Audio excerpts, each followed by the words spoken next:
Bonsoir à tous et bienvenue sur le plateau d'Un cœur qui écoute, votre émission de spiritualité. Aujourd'hui, nous avons le plaisir de recevoir le Père Bobin. Bonjour Père. Bonjour Cyril.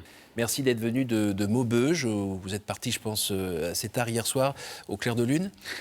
C'est une belle ville. Merci beaucoup d'être présent. Vous êtes l'auteur notamment de Magarkane, une série de 6, 7, 8, 9... 7 tomes. 7 tomes. Oui, bon, enfin, ils font chacun 1 kilo, paru aux éditions du Triomphe et qui fait la joie de beaucoup de familles de lecteurs. Alléluia. Vous êtes venu nous raconter un petit peu votre parcours spirituel et puis on va parler un petit peu quand même de l'écriture. Juste avant, je vous invite à nous lire un extrait de texte de votre choix. Donc c'est dans le tome 4. Je vous mets le contexte. Le roi va partir en guerre. C'est une bataille très importante et il fait venir le moins bon et le dernier des soldats qui est arrivé dans l'armée, qui s'appelle Col-Catane. Phéacine, le roi, attacha une à une les plaques d'armure, serrant consciencieusement chaque sangle. Il s'abaisse devant lui. La reine assiste le roi. Le plus humiliant fut sans doute le moment où il mit de nouveau un genou en terre pour lasser les jambières du jeune soldat. Puis il ceignit encore à Col-Catane son épée, son poignard, lui offrit un bouclier. Le jeune homme ne savait pas ce qu'il devait penser, mais dans ce qu'il ressentait, il n'y avait que de l'admiration, de l'affection et la conviction d'une fidélité qui serait sans borne pour ce monarque. Ce grand entre les grands avait daigné s'abaisser jusqu'à lui. Le garçon comprit ce jour-là sa propre noblesse. Il comprit ce jour-là qu'il était un être de valeur, car un roi avait pris soin de lui. Un roi était descendu jusqu'à ses genoux. Ouh, pourquoi ce passage ? Le roi, ici, est une image de Jésus, bien sûr, et j'étais heureux que le bon Dieu m'inspire ce passage parce que c'est le roi qu'on voudrait, c'est les responsables qu'on voudrait, que ce soit dans la vie civile ou dans la vie ecclésiale. Voilà, les serviteurs qui prennent soin et la personne dont on prend soin se dit mais en fait je suis importante. Je suis quelqu'un d'important alors que j'ai des problèmes, des difficultés, que je suis fragile, pécheur, tout ça. Ça, c'est une vraie clé pour moi et donc c'est un passage qui me fait du bien quand je le relis. Alors, cette aventure, c'est de l'heroic fantasy, hein, Voilà, exactement. comme registre, genre. Vous vous êtes lancé dedans donc un peu avant votre ordination, Oui. un petit peu après. Oui. Ça vous a pris beaucoup de temps, Oui, une quinzaine d'années. quinzaine d'années. Pourquoi ? Alors, c'est une belle histoire. J'étais un gamer, je jouais beaucoup aux jeux vidéo, et puis un jour, une bonne amie m'a dit « Mathieu, tu perds ton temps, tu devrais faire quelque chose de constructif, d'humain, et tout ça, machin. » Donc j'ai arrêté. Mais après, du coup, j'ai lu aussi des livres, vu des films, et j'ai commencé à élaborer une histoire. Un chevalier, une guerrière, un magicien, voilà, un truc très classique. Et puis, j'ai proposé à ma petite sœur, on était en vacances, de lui raconter l'histoire de Pharéanor. Et tous les jours, on allait se balader plusieurs heures dans la forêt, on marchait à l'intérieur des torrents, on se tenait la main, on affrontait les éléments, et en fait, on était à l'intérieur de l'histoire. Elle a accroché, c'était un moment de bonheur avec ma petite sœur.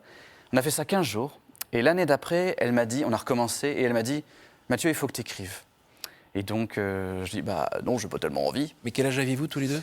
J'avais une vingtaine d'années, elle avait une quinzaine d'années. Ah, super ! Et oui. Et en fait, elle a gagné. J'ai fait pour elle. Et comme elle était en internat, j'écrivais une dizaine de pages, un chapitre par semaine. Et ça lui a fait sa bénédiction et la mienne.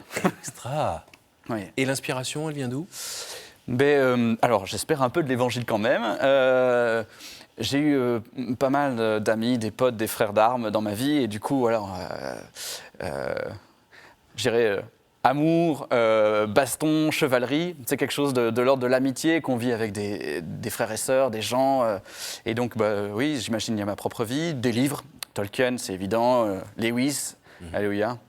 Et puis aussi, bon... Des jeux de rôle aussi, des jeux de plateau ? Ah oui, c'est des jeux, oui, j'ai beaucoup joué. Oui, beaucoup joué. D'accord, donc tout cet univers... On a mixé. Alors, quand on lit la série... Plus ça avance, plus on sent que vous avez commencé des études de théologie, Oui. De philosophie. C'est exact. Voilà. Et plus vers la fin, il y a limite des petits bouts de sermons qui s'enchaînent. Oui. J'ai essayé de ne pas faire trop gros pied, mais je ne suis pas un grand écrivain, du coup ça apparaît quand même fort. Et puis aussi, pendant que j'écrivais, j'ai rencontré une personne qui lisait des passages sans se rendre compte que je parlais de Dieu. Et je me suis rendu compte que si je voulais que les plus lointains percutent, il fallait que je sois plus explicite. Et donc je suis passé de l'implicite à l'explicite. Et aussi au début, je suis juste parti pour raconter une belle histoire. Oui. Et après, je me suis dit, j'aime trop Jésus. Je veux qu'il convertisse de l'intérieur petit à petit ma propre histoire et moi-même en écrivant. Comment vous l'avez rencontré, le Christ? Le Seigneur, j'ai la grâce immense d'avoir des parents qui ont donné leur vie à Jésus. Ça veut dire quoi? Papa était officier de gendarmerie, 15 ans de service actif. Et puis, Pourquoi? alors, il a tourné dans Oui. plusieurs endroits en France. Et puis, je crois qu'ils étaient à Villeneuve-d'Ascq à la fin. Il faudra que je vérifie. Et avec maman, ils ont tous les deux vécu une conversion dans le cadre du renouveau charismatique. Et au bout de quelques années, ils ont reçu un appel à tout quitter pour servir le Christ dans le cadre de la communauté Nazareth, qui est une petite communauté qui est née il y a 50 ans tout pile, 1er février 75. Ça ressemble à l'Emmanuel, à la communauté de l'Emmanuel, sur un certain nombre d'éléments. Voilà, on est petit, mais voilà. Et donc, ils sont rentrés dans un monastère quand maman était enceinte. Voilà. Et donc, c'est une communauté non résidentielle, chacun vit chez lui, sauf quelques-uns. Mes parents sont sur place au monastère et on se retrouve ponctuellement pour vivre la vie fraternelle, la vie de prière. Donc, moi, je suis tombé dans le marmite quand j'étais au petit, puisque je viens du Nord. Et c'était très simple parce que les parents m'ont donné beaucoup d'amour. Mes frères et sœurs, nous avons échangé beaucoup d'amour. On s'est disputé aussi un bon paquet de fois. Vous êtes combien? Nous sommes 5. D'accord. 5, je suis le 4. D'accord. Et puis, on a quand même 2 frères et sœurs au ciel. Et puis, voilà. Et donc, c'était un bain de vie heureuse, vraiment une enfance heureuse. Merci Seigneur, merci les parents, les frères et sœurs. Et puis, voilà, Jésus, c'était naturel. L'amour de Dieu, amour de ma famille, amour du prochain, c'était naturel. Donc, j'ai beaucoup de chance. Et puis, dans l'école catholique où j'étais, il y avait quelques croyants, mais c'était très ténu. Et je me rendais compte que j'avais besoin d'autres personnes pour partager ma foi, notamment d'autres gars de mon âge, en fait. Et je me rappelle d'une fois, c'était un temps de Pâques, donc il y avait les 150 gamins qui étaient là, et puis la maîtresse dit « Bon, maintenant, ceux qui veulent se lever, taper des mains pour Jésus, ils peuvent. » Donc moi, je me lève, et puis en fait, j'étais le seul. À la récré, le gamin, un copain, il m'a dit « Tu t'es tapé la honte. » Et là, j'ai dit « Je veux partager ma foi avec d'autres. » Et j'en ai parlé à mes parents, ils m'ont dit « Il existe une école tenue par la communauté des béatitudes qui est super, c'est paru dans Famille chrétienne, tu pourrais y aller. » Enfin, voilà. Et mon père a dit « Mais t'es un peu jeune, parce que c'était retour à la maison qu'à chaque vacances, alors que j'avais 12 ans. C'était un peu tôt, peut-être. Bon. On a demandé des signes au Seigneur. Le fait est que c'était un foyer sacerdotal, pour réfléchir à sa vocation. Et moi, je ne voulais pas être... séminaire, en fait. Oui, on pourrait dire ça. Mais je dirais séminaire, mais plus ouvert, dans le sens où on ne veut pas forcément faire... Oui, c'est ça. Faire des prêtres, mais donner l'opportunité de réfléchir pour de vrai. Et ce qui s'est passé, c'est que mon père a demandé des signes à Dieu, avec maman, pour qu'on sache ce qu'il voulait de moi. Et le lendemain, le prêtre qui ne savait rien, moi j'étais enfant de chœur depuis 4 ans, le prêtre me dit « Mathieu, ça serait bien qu'un jour tu dises la messe à ma place. » Et là, moi je n'ai pas mesuré que c'était un appel au sacerdoce, j'étais juste extrêmement content que le ciel soit d'accord avec moi pour que je puisse aller dans cette école et partager ma foi avec d'autres. Mais l'appel est descendu, je vous passe les autres signes qui étaient très beaux, merci Jésus. J'ai vécu 6 ans dans cette école, j'ai été béni. Des camarades super, des cours de qualité, d'autres un peu plus originaux, mais une vie dans la communauté des béatitudes. J'ai goûté la joie de la résurrection. Là-bas, ils développent davantage le samedi soir les vêpres de résurrection. Et puis à Pâques, vous avez une liturgie déployée. Je me rappelle des 3 encensoirs en même temps, voilà, c'était un peu classe. Ça m'a touché au cœur, cette joie. Et puis le samedi soir, donc c'était vêpres de résurrection, puis repas festif, puis danse d'Israël. Donc on danse tous ensemble pour dire « Jésus est vivant ». Jésus est vivant. Et alors moi, ça a impacté mon adolescence. La joie, la joie. Voilà, donc je dirais, c'est voilà, ma famille, puis la communauté des béatitudes, c'est là où... Puis la paroisse quand même, ce prêtre qui m'a dit, qui m'a appelé, ce diocésain. Est-ce que quand même dans tout ce parcours qui a l'air très lumineux, joyeux et autres, est-ce qu'il y a eu des petits moments quand même de crise de foi ou... Oui, je vais en dire un. En fait, je voulais que Dieu me prouve qu'il existe, parce qu'en fait, c'est bien beau tout ça, tout ce que tout le monde nous dit, les curés, ils sont gentils, mais ils ne nous montrent pas Dieu, en fait. Et je voulais que Dieu prouve qu'il existe, et il y avait, c'était dans le cadre d'une retraite spirituelle, il y avait là une trentaine de jeunes qui préparaient pour ceux qui allaient arriver, et le prêtre s'est un peu enflammé, il dit « Si vous croyez, vous verrez la gloire de Dieu !» Bon, très bien, alors moi je vais le voir, Et en fait, j'ai inversé son raisonnement. Je lui ai dit, écoute, si je ne vois pas ce soir, si je ne vois pas dans cette église la gloire de Dieu, je sors de l'église et je n'y remettrai plus jamais les pieds. J'avais, je crois, 15 ans, un peu fou, fougueux même. Et puis le prêtre dit, pas de problème, on va prier pour toi pour que tu vois maintenant la gloire de Dieu. Donc voilà, c'est vraiment le charismatique à fond. Oui, Hein. oui, Ça, c'est oui. vraiment ça ne plaît pas à tout le monde, ils ont le droit, chacun son style. Voilà, ça, c'était ma porte d'entrée. Les jeunes prient pour moi, les communautaires prient pour moi, et plus ils prient, plus mon cœur se ferme. Parce que j'ai inversé la logique de Dieu. J'ai dit, prouve-moi que tu existes et je croirai en toi. Ça ne marche pas comme ça. Et donc, plus mon cœur se fermait, je ne me sentais pas bien.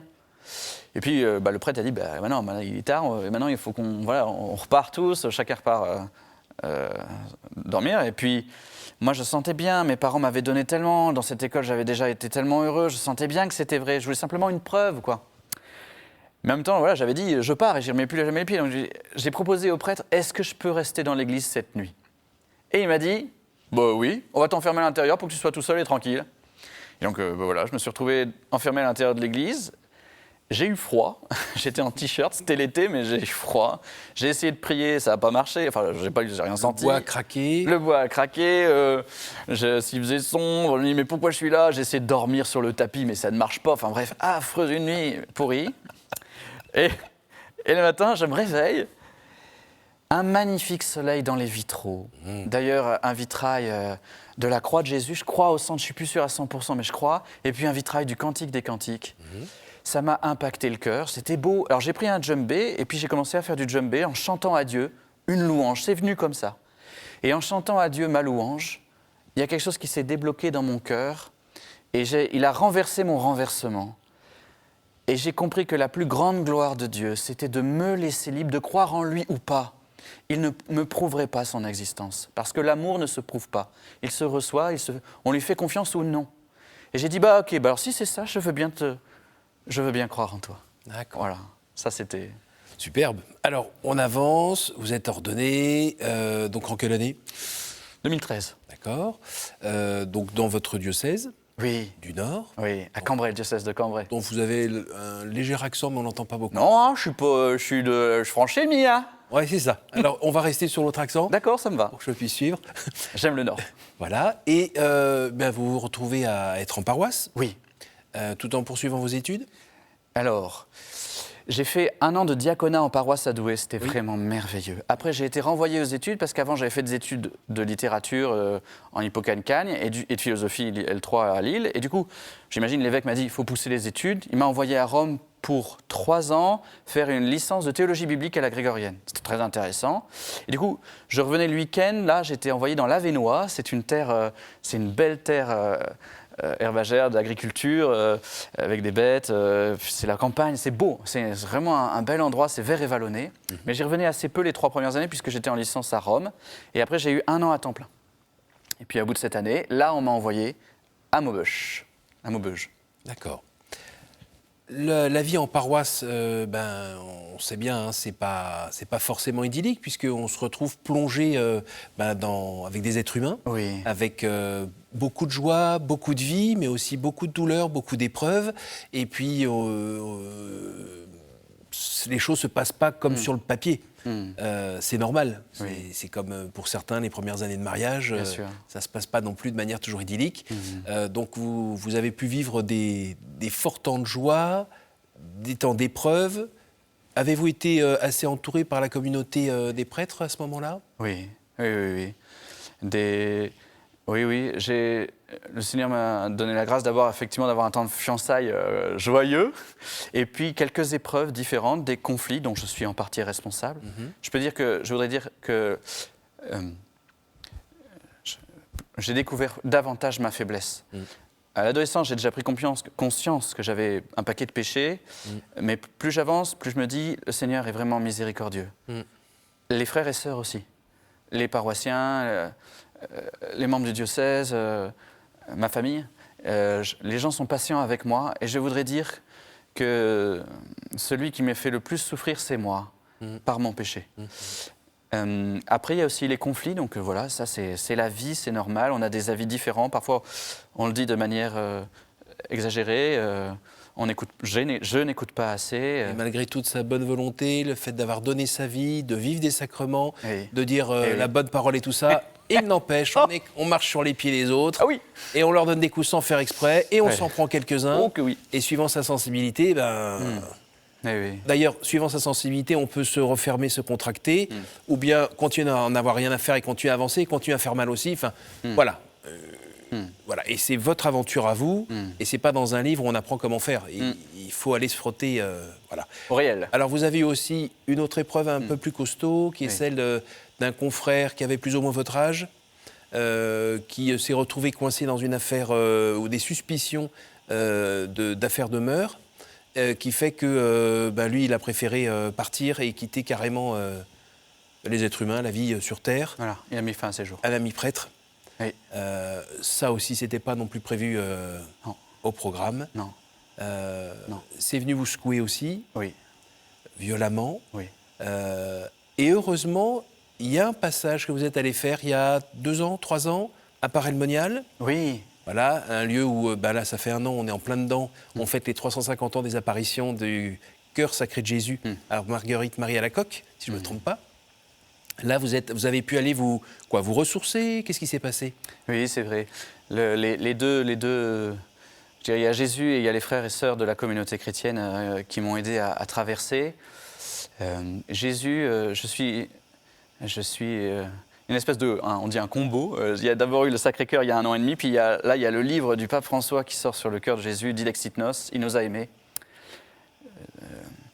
Et le bain que j'ai fait il y a 1 an et demi, parce qu'à un moment, vraiment, c'était vraiment dur. J'étais vraiment, on peut dire, au fond du trou, même si on continue à aimer de toutes nos forces, on se dit, mais c'est ça le sacerdoce. Plus grande fragilité psychologique, Ah bah oui, puis un peu physique aussi. physique évidemment. Et puis alors, comme j'étais en doctorat sur le Cantique des Cantiques, à l'écart de la relation avec les gens, Oui. j'avais un peu de temps pour mouliner le dark side de ma vie. Oui.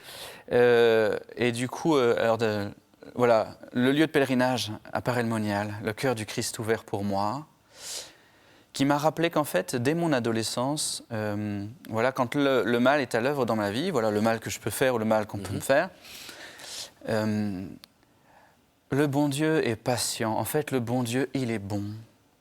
Le bon Dieu, il est bon. Et je me rappelle, une de mes conversions, en fait, j'allais voir un prêtre et donc voilà, un certain nombre de fautes que je peux commettre. Et puis, je me confesse, je suis libéré, c'est super, on repart dans la vie gonflée. Et puis, on revient le coup d'après, et les mêmes fautes. Et c'était de plus en plus dur pour moi de subir ma propre liberté qui ne veut pas de Dieu, qui ne veut pas de l'amour. Voilà. Et la chute au même endroit. Oui, aux mêmes endroits, au pluriel, diront même. Et alors, un jour, le prêtre me dit « Mathieu, je pense quand même que tu fais une erreur théologique importante que je vais relever. C'est que toi, tu crois que pour que Dieu t'aime, il faut que tu sois bon, alors que c'est exactement l'inverse. C'est parce que Dieu t'aime et parce qu'il est bon que tu vas pouvoir t'améliorer petit à petit. Et ça, à un moment, il va falloir que tu l'acceptes. Ça m'a libéré vraiment. Il a dénoué quelque chose dans mon cœur. Je suis aimé. Et aussi, ceux avec qui c'est compliqué, ils sont aimés à la folie. Et en fait, ils sont bons aussi. Ils ont des belles choses en eux. Ceux que j'ai blessés sont bons aussi, ils ont de la bonté. Alors, il faut aussi que tout le monde s'améliore, mais voilà, ça c'était Jésus, son cœur est ouvert. Pour moi et pour tous, son cœur est ouvert. Cette nouvelle inhumaine Oui, de votre confrère, oui. quand vous êtes allé voir, qui s'est supprimé, quand vous êtes allé voir le cœur sacré de Jésus, qu'est-ce qui s'est passé? Comment il a mis du baume sur votre plaie? Vous a donné la paix? Qu'est-ce qui s'est passé? Je dirais que c'est petit à petit. Je ne m'en suis pas rendu compte quand j'étais là-bas. C'est plus après coup. Vous savez, il y a une sœur qui a été guérie. Je crois que c'est sœur Bernadette. Elle avait une maladie dégénérative, elle portait une coque en plastique, elle avançait très péniblement. Elle est allée à Lourdes, elle n'a pas été guérie, de mémoire. Hein. Et elle est revenue, elle est devant le Saint-Sacrement chez elle. Elle a été guérie là. Et en fait, je ne me suis pas rendu compte que le Seigneur avait touché mon cœur et avait commencé de me relever. C'est après coup, je me suis dit, tiens, je vais mieux.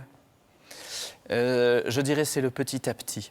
Et dans ce petit à petit, je voudrais mentionner tous les frères et sœurs de la communauté paroissiale, les autres prêtres, savez, qui sont là pour écouter le flot de problèmes qu'on leur raconte. Je pense à mon curé, le père Pascal, je lui racontais la même histoire, un nombre incalculable de fois. Ouais. C'est un bon prêtre qui m'a écouté, et puis à un moment... Vous étiez coincé, en fait. Oui, puis ça tourne en boucle. Voilà, et puis toujours ce point d'interrogation, pourquoi ? Et pas de réponse. Et vous reveniez tout le temps dessus, donc lui, il était là au moins pour vous écouter déjà. Alléluia. Ça et les autres difficultés. Le Seigneur est bon, et donc c'est la fraternité, le cœur des frères et sœurs, qui est un signe du cœur du Christ pour moi. Oui, j'ai bénéficié de beaucoup d'attention et de patience. Les proches ont été patients avec moi.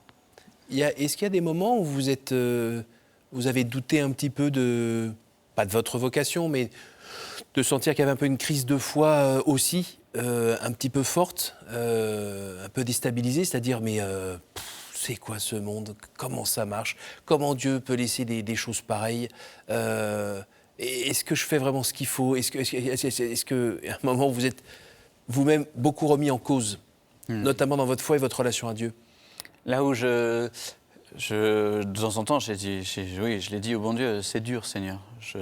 J'ai pas dit, je crois pas, que je comprends pas. Par contre, avec la situation française, les épreuves qu'il y a, la question c'était plutôt, c'est quoi le prêtre du coup avec tout ça ? Puisque on porte un certain nombre de critiques à notre égard, et c'est juste, c'est légitime. Mais du coup, quelle est la place du prêtre ? Qu'est-ce qu'on lui demande ? Qu'est-ce qu'il doit faire ? Est-ce qu'il a le droit de parler ? Est-ce qu'il n'a pas le droit de parler ? Comment est-ce qu'on va pouvoir exercer le ministère ? Voilà. J'avais l'impression que l'image du prêtre était beaucoup moins claire 10 ans après mon sacerdoce. Voilà. Et puis, c'est à nouveau le cœur de Jésus. Et aussi, peut-être, je le dirais, voilà, mes études de Bible, donc ce procédé que j'ai découvert dans le Cantique des Cantiques, qui est le procédé d'ambiguïté. C'est-à-dire un texte, un passage, on ne sait pas vraiment ce que ça veut dire. Est-ce que ça veut dire ça ? Est-ce que ça veut dire ça ? Est-ce que ça veut dire ça ? En fait, on ne sait pas. Et ça fait partie de la vérité. C'est-à-dire que l'ambiguïté, c'est on ne sait pas. Et du coup, il va falloir faire son chemin. Et ça fait partie de la vie. Et donc, le bon Dieu, je pense qu'il me dit, Matthieu, patience. Comme je suis patient avec toi, patience. D'accord, donc c'est pas parce que c'est pas aussi tranché, blanc-noir, 1-0. On va voir. Voilà, on avance. Nous arrivons déjà à la fin de cette émission, le temps des cartes, vous qui aimez jouer, je vous écoute entre 1 et 10. 7. Ça à l'ordre. C'est cliché. Hein. Non. Si vous pouviez revenir en arrière et changer quelque chose dans votre vie, que feriez-vous ? Je ne répondrai pas par mail au conflit. Et j'écouterai davantage ce que les personnes avaient à dire, plutôt que de trop dire ce que je pense. À nouveau, entre 1 et 10. 1. Oh. Et après, vous allez dire 3. Padam, padam, pam, pam. Quelle est votre prière préférée ? Merci Seigneur. Merci Seigneur pour la gratitude avant le coucher, la gratitude devant le Saint-Sacrement. Merci Seigneur. Une dernière pour la route ? 2. Oh. Vous m'avez eu. Joueur. Caramba, encore raté. Quelle est la dernière fois où vous avez reconnu l'action du Christ dans votre vie ?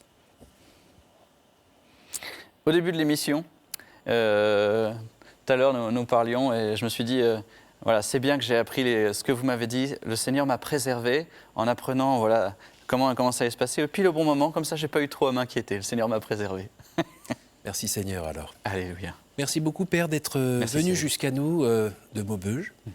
Merci de nous avoir ouvert votre cœur, partagé la partie littérature, la partie vocation, à vivre ici et maintenant. Et on entend bien que, heureusement que Dieu est là, tout le temps à côté de nous. Et les frères et sœurs.